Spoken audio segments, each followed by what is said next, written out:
Fala pessoal do YouTube, beleza? Eu estou gravando esse vídeo aqui. Como gravar sua tela cheia. É muito fácil e simples.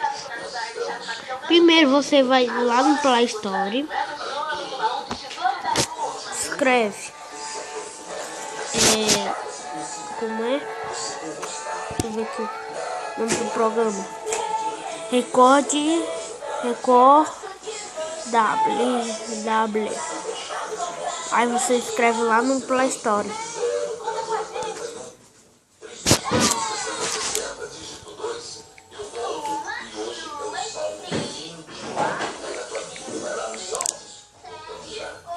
Esse daqui, ó.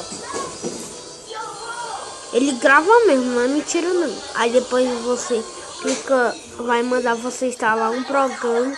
Aí você instala, depois instala, você grava aqui, ó. Quando você for gravar, tu clica aqui, ó. Aí vai naquela cor aqui, ó. Bem aqui, ó. Clica bem aqui, ó. Aqui. Aí você já grava.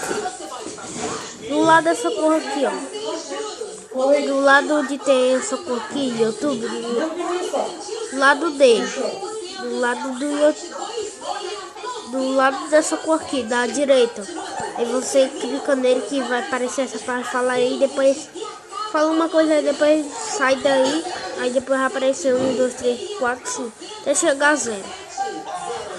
Aí pronto, vai começar a gravar. Você nem precisar de microfone para poder gravar.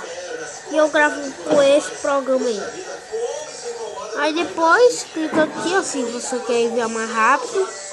Tem essa cor aqui, do lado do YouTube aqui, do lado aí, direito.